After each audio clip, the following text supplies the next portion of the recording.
देखो 4 यूनिट पढ़ना है। पहला में तो बेसिक है, माने डिफरेंशिएशन तक है। यूनिट 1 में जो पढ़ना है हल्का सा ओवरव्यू दे रहे हैं। यूनिट 1 में पढ़ना है एलजेब्रा ऑफ कॉम्प्लेक्स नंबर है ना, उसके बाद फंक्शन सब है, एलिमेंट्री फंक्शन है, एलजेब्रा ऑफ कॉम्प्लेक्स नंबर्स है, और दूसरा चीज़ जो है एलिमेंट्री फंक्शन, तीसरा चीज़ है एनालिटिक फंक्शन। तो ये थोड़ा सा लेंदी हो जाएगा क्योंकि ये अपने आप में एक टॉपिक हो गया। ये एलिमेंट्री फंक्शन सारा जो हुआ ना, एक्स ट्रिगोनोमेट्री वाला, साइन एक्स कोस एक्स है ना, जेड पे आओ, कॉम्प्लेक्स पढ़ रहे हैं ना, और लॉग जेड है ना, E Z log Z, sine hyperbolic Z, sine in hyperbolic inverse भी होगा, और साइन इन्वर्स जेड, ऐसे कर करके तो इन्वर्स वाला, तो इस तरह का फंक्शन का अलग अलग सब का ग्रुप में exponential, log, trigonometrical, inverse trigonometrical, hyperbolic, inverse hyperbolic, ऐसे करके 4-5। तो ये थोड़ा सा लंबा पड़ेगा, ये भी अपने आप में थोड़ा लंबा होगा, पूरा डिफरेंशिएशन, कंटिन्यूटी, लिमिट्स लेके सारा है ना। और एलजेब्रा ये तो सिंपल है, ये तो कोई ज़्यादा नहीं है। फिलहाल हमको लग रहा है कि 15 क्लास जाएगा लगभग ही। उसके बाद यूनिट 2 में कंटूर इंटीग्रेशन ये सब आ गया है, ये सब को अभी नहीं लिख रहे। यूनिट 2 में इंटीग्रेशन है मेनली, ये सब भी पढ़ेंगे। ये सब उतना लंबा नहीं खिंचाएगा, 10-10 क्लास में आराम से सब पार होते चला जाएगा। पहला वाला में मिला दिया है, ठीक है। तो स्टार्ट करते हैं, कॉम्प्लेक्स नंबर क्या है ना। तो तुम लोग किताब मेनली क्या यूज़ करेगा, चर्चिल जील, अभी वही कर रहे हैं, बीच में चेंज करेंगे तो उस पर हम लोग बात करेंगे है ना। डेफिनेशन आते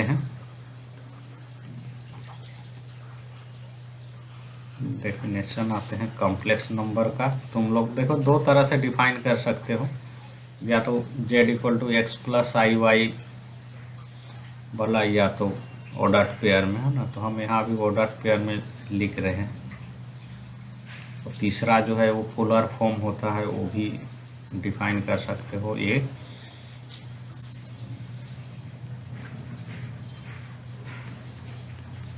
कॉम्प्लेक्स नंबर z है ना,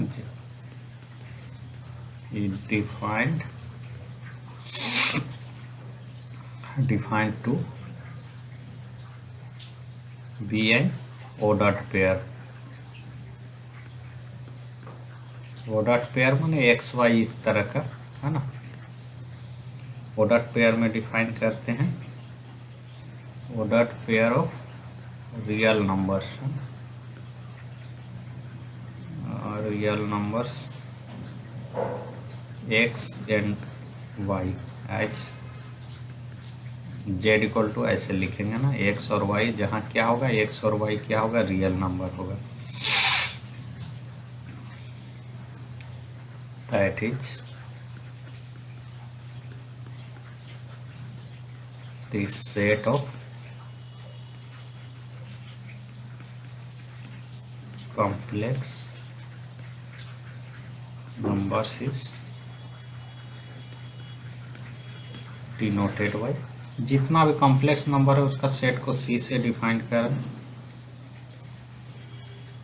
and is given by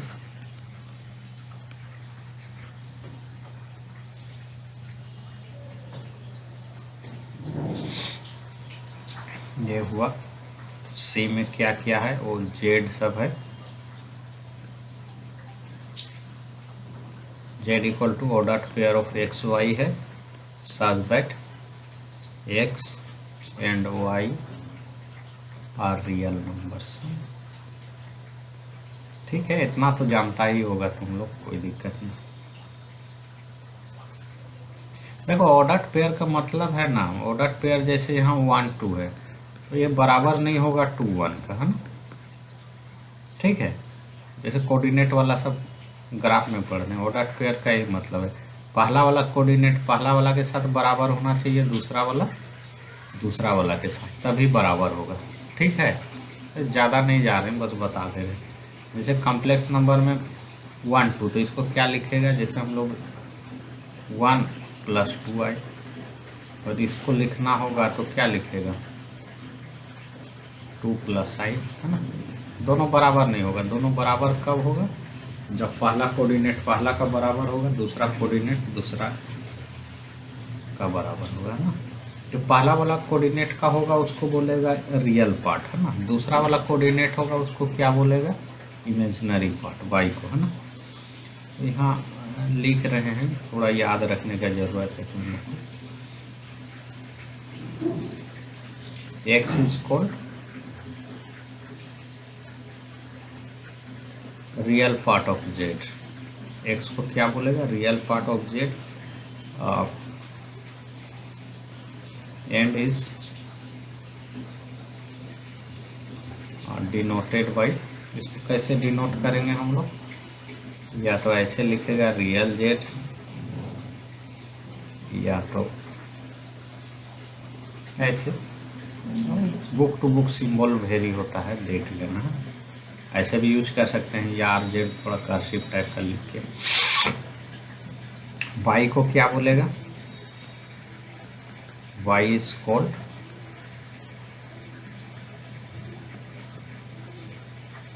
the imaginary part of Z, Y को क्या बोलेगा, imaginary part of Z, and is denoted by, इसको कैसे डिनोट करते हैं, या तो ऐसे लिखेगा और IMZ, जैसा लिखेगा अपना ये हिसाब से।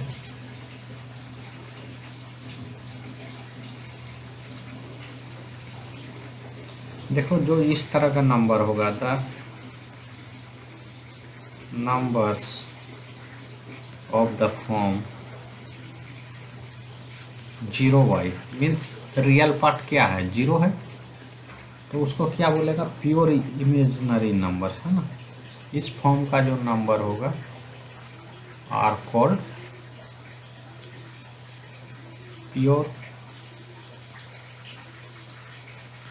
प्योर इमेजिनरी नंबर्स, है ना। और चौथा जो है इस तरह का फॉर्म का होगा, y 0 होगा, सेकेंड कोऑर्डिनेट, उसको क्या बोलेगा, आर कॉल्ड क्या बोलेगा, इसको इस तरह का नंबर को क्या बोलेगा, हाँ रियल नंबर्स बोलेगा। तो कहीं ना कहीं क्या हो गया, रियल नंबर क्या हो गया, सबसेट ऑफ सी हो गया, है ना।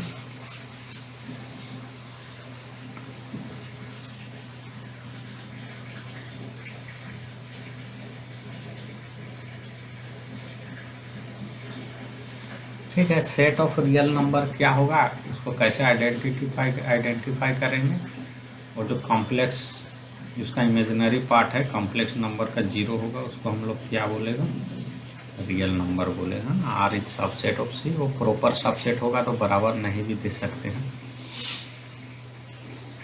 और two complex number are equal if and only क्या होगा, उसका रियल और इमेजिनरी पार्ट बराबर होगा, तो इक्वल होगा, लिख दे रहे हैं, इससे टाइम पास ही है, इससे कुछ होने का नहीं।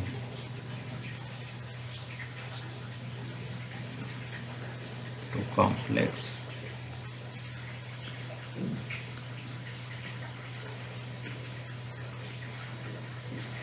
if and only their real parts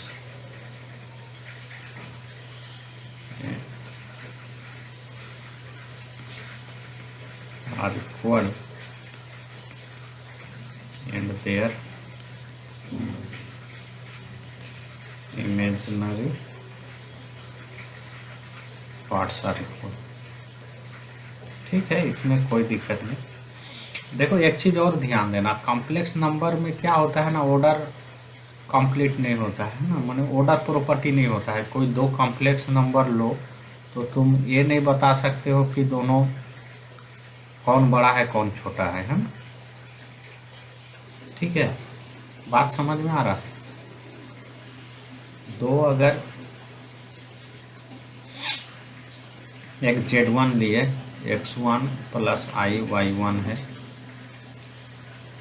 Z2 equal to क्या है, X2 plus I Y2। Equal to का तो कॉन्सेप्ट है, इक्वल टू कब होगा, जब X1 equal to N Y1 equal to Y2, ये कॉन्सेप्ट तो है अपना पास। बट Z1 Z2 से बराबर माने बड़ा है कि छोटा है, या इस तरह वाला कॉन्सेप्ट नहीं है। ऑर्डर फील्ड कब बोलेगा, जब उसमें पॉजिटिविटी एक्सियम होगा। पॉजिटिविटी एक्सियम माने जो भी उसका जो कंडीशन था। और अल्टीमेट क्या है कि ऑर्डर प्रॉपर्टी मीन्स कोई भी दो नंबर लो एक्स और वाई जो उस फील्ड में हो, तो या तो क्या होगा, एक्स लेस देन वाई होगा, या एक्स ग्रेटर देन वाई होगा, या एक्स इक्वल टू वाई। ये तीनों में एक होना है। अल्टीमेट यही मतलब है ना। ऐसे तो बहुत तरीका से लिखा गया है, पढ़ाए भी हैं ऑर्डर प्रॉपर्टी।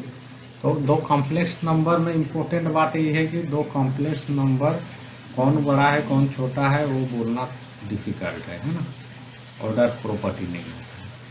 हाँ, तो पता कर क्या से चलेगा बड़ा छोटा, तो उसका अगर मोड लेंगे तब पता चलेगा, है ना।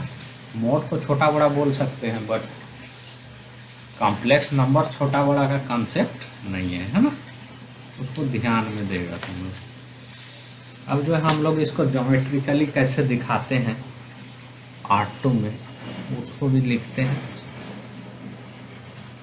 देखो सेम चीज़ है, इसी नंबर को हम लोग इस फॉर्म में भी लिखते हैं, Z equal to X plus I Y, है ना। Iota by I, iota equal to ये हो गया। तो ये भी सेम चीज़ है, बट यहाँ लिखने का थोड़ा तरीका हम लोग ऑर्डर पेयर में ले रहे हैं। उसको इसके साथ मैप कर सकते हो, कोई दिक्कत नहीं है ना। अगर कहीं डाउट हो रहा है तो ऐसा इसके साथ मैप कर दो, उसको समझ लिया तो।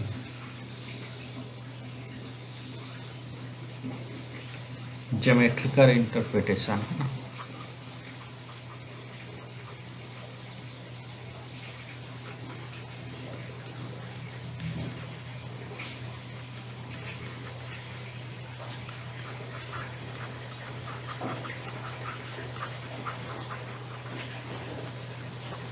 Complex numbers, geometrical interpretation of complex.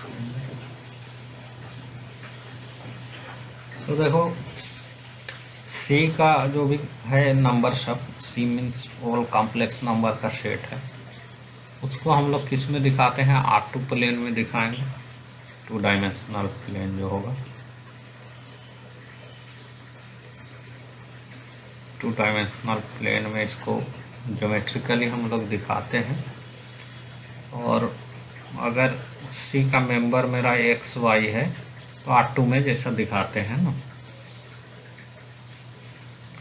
Z equal to order pair of X Y, तो इस तरह से उसको दिखाएंगे हम लोग।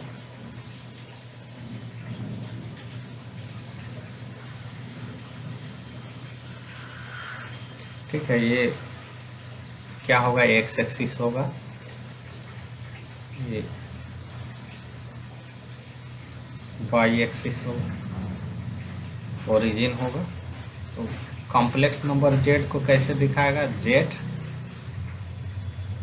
इक्वल टू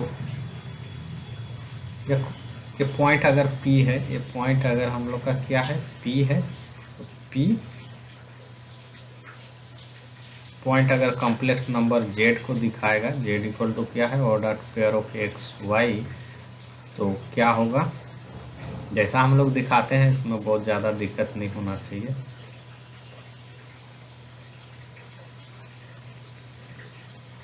ये जो डिस्टेंस होगा ये क्या होगा, x होगा, और ये डिस्टेंस क्या होगा, y होगा। और P पॉइंट जो है वो उस a को दिखाएगा, है ना। P पॉइंट वो कॉम्प्लेक्स नंबर को दिखाएगा। और हम लोग कहीं कहीं ना वेक्टर टाइप का भी यूज करेंगे इसको, है ना। ओपी वेक्टर को जो है वो जेड को दिखा रहा है, माना उसका पोजीशन वेक्टर। लेकिन वो पॉइंट कॉम्प्लेक्स नंबर को, पी जो पॉइंट है वो किसको दिखाएगा, कॉम्प्लेक्स नंबर जेड को। तो इसको क्या बोलता है, आर्करेन डायग्राम, है ना। इसका नाम क्या क्या है वो भी देख लो, बहुत तरह का नाम है, 4-5 नाम हम लिख रखे हुए हैं। इसको या तो कॉम्प्लेक्स प्लेन भी बोलेंगे हम लोग, ठीक है, कॉम्प्लेक्स प्लेन बोलेंगे, या जेड प्लेन भी बोलते हैं, है ना। और द आर्करेन प्लेन,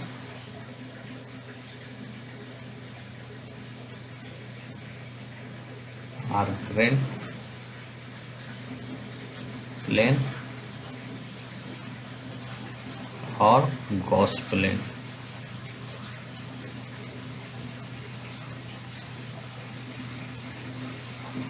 ठीक है, इतना सारा नाम है, तुम लोग देखना।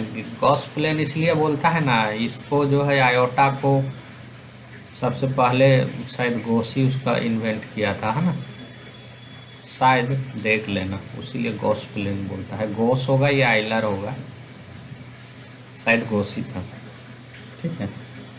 तो इस तरह से कॉम्प्लेक्स नंबर को दिखाएगा। और थोड़ा वेक्टर वाला भी कॉन्सेप्ट आ जाता है यहाँ पे कि ओपी वेक्टर।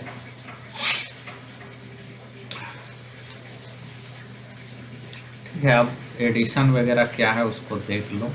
देखो आज बहुत आगे तक नहीं जा पाएंगे, तुम लोग को बेसिक जो पढ़ा है वही चल रहा है, बट धीरे धीरे हम लोग बढ़ेंगे, है ना।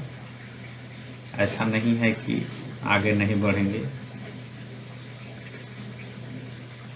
देखो छोटा सा बुक आता है ना, पतला सा बुक आता है, डोनाल्ड सेरासन का है,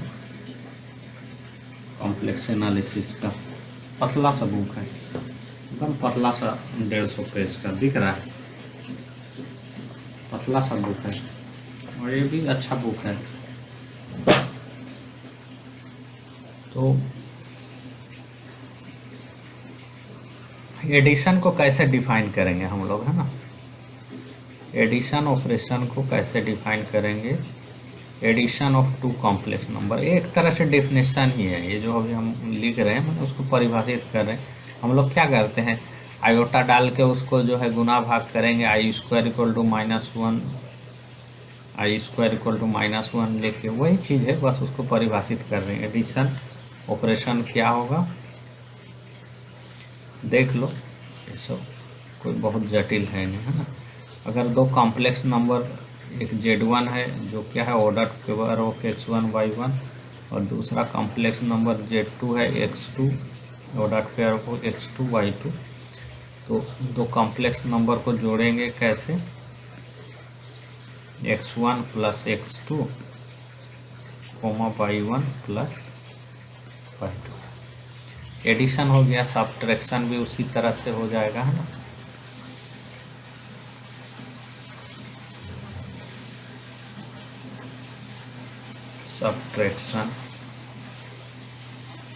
सब्ट्रैक्शन होगा तो Z1 माइनस Z2 अगर ऐसा लेंगे तो क्या होगा, x1 minus x2, coordinate Y minus हो जाएगा, है ना, y1 minus y2, multiplication,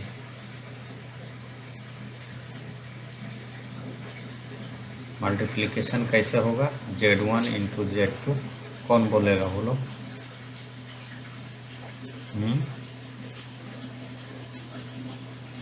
x1 x2 minus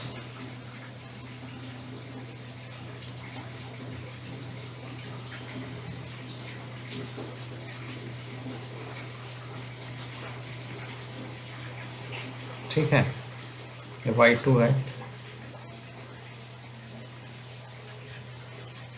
x1/2 minus x2/1 है ये प्लस x2/1 ये मल्टी अगर इस तरह से गुना कर लोगे तो भी आ जाएगा जे x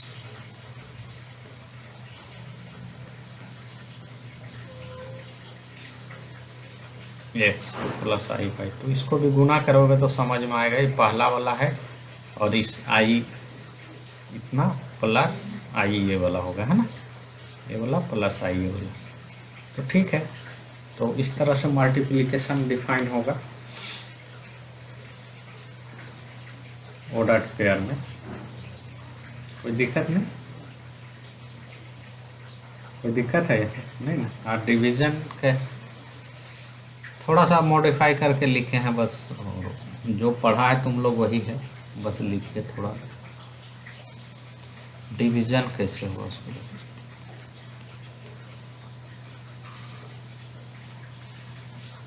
डिवीजन कैसे डिफाइंड होगा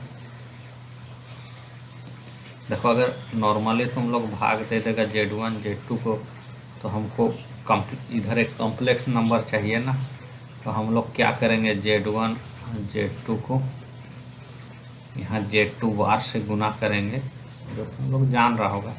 तो ये क्या होगा मोड Z2 स्क्वायर और यहाँ हो जाएगा Z1 Z2 का बार, ठीक है।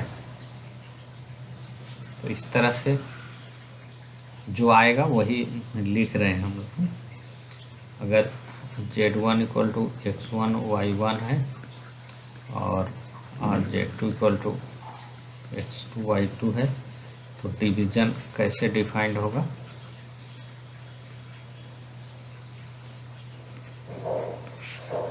मॉड Z2 मतलब क्या हुआ x2 square plus y2 square,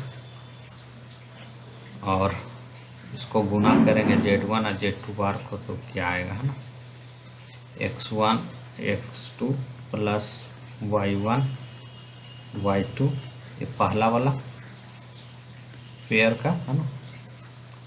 दूसरा वाला आएगा x2 y1 माइनस x1, ये होगा मेरा। इसमें कोई दिक्कत नहीं, तुम लोग इस तरह से लेके और ये ऑपरेट करोगे, देखोगे समझ में आ जाएगा इसके बराबर कैसे आ रहा है, ठीक है।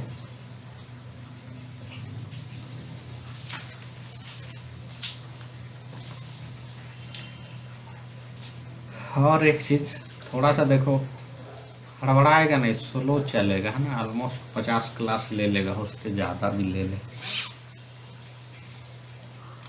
अभी क्या है ना बाइलिनियर फॉर्म, बाइलिनियर फॉर्म किसको बोलता है, कोई बोलेगा।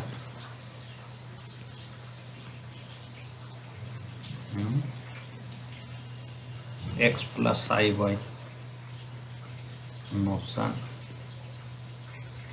ठीक है। बाइलिनियर फॉर्म किसको बोलेगा, इस तरह का जो लिखते हैं उसको बाइलिनियर फॉर्म बोलेगा है ना।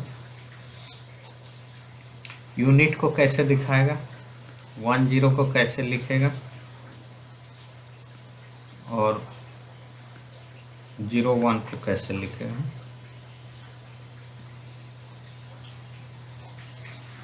ये तो क्या हो जाएगा, ये 1 हो जाएगा, ये 1 हो जाएगा, और ये क्या हो, ये मेरा क्या हो जाएगा,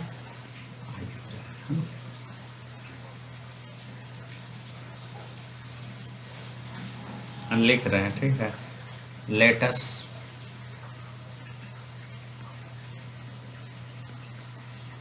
डिनोट द नंबर 0 1, वही कोई डाउट नहीं। आई आयोटा है ना, से हम आई बोलते हैं, आयोटा बोलता है। तो जेड जो है ना ऑर्डर्ड पेयर में कैसा है, एक्स वाई है, x 0 1 0 प्लस 0 1, इसको जब ऑपरेट करोगे तो देखोगे इतना आ जाएगा। गुना वाला जो यहाँ लगाओगे ना, तो यहाँ देखना ये x आ जाएगा और इधर वाला से y आ जाएगा, 0 x 0 आ जाएगा। इसको जब ऑपरेट करोगे तो क्या होगा, x 0 आ जाएगा, इसको जब ऑपरेट करोगे तो 0 y आ जाएगा है ना। तो ये मेरा, अब इसको अगर हम लिखे तो x into 1 plus I into Y, तो ये मेरा फॉर्म हो गया क्या, z equal to X plus I Y. तो इस तरह का लिखने का फॉर्म का नाम क्या है, बाइलिनियर फॉर्म है ना, ठीक है। और आई स्क्वायर बराबर क्या होगा, यहाँ देख लो, iota square equal to 0 1 into 0 1 है ना। तो उसको जो फार्मूला है उसमें लगाएंगे हम लोग, यहाँ जो गुना वाला जो फार्मूला हम लोग जो डिफाइन किए हैं ना, x1 x2 minus y1 y2, तो x1 x2 minus y1 y2 है ना, कितना हो गया, -1 हो गया पहला कोऑर्डिनेट। और दूसरा कोऑर्डिनेट क्या है, x1 y2 minus x2 y1 plus, तो क्या होगा प्लस, एक बार ये इससे गुना होगा, ये इससे गुना होगा, 0 हो जाएगा है ना, देख लेगा तुम लोग गुना करके फार्मूला में। तो ये मेरा क्या हो गया, -1 हो गया, बाइलिनियर फॉर्म में लिखे -1 है ना होगा। तो आयोटा स्क्वायर इक्वल टू क्या हो गया बाबू मेरा, -1 हो गया है ना। तो यही चीज़ है, तुम लोग इसको देख लेगा, जो पढ़ा है वही है, कोई अलग से तो कोई है नहीं यहाँ पे ना, जो पढ़ा है तुम लोग अब तक वही है। तो कोई दिक्कत है यहाँ तक, ये तो सिंपल, ये तो जो पढ़े हो है ना, नेक्स्ट में हम लोग आगे चलेंगे तो थोड़ा बहुत हो सके है, एलजेब्रा पढ़ना है हम लोग को, तो इसीलिए पढ़ रहे हैं ना। दूसरा टर्म क्या है, हम सोच रहे हैं आज यहीं छोड़ देते हैं, नया टॉपिक कंजुगेट जो है नेक्स्ट क्लास में पकड़ेंगे, हाँ।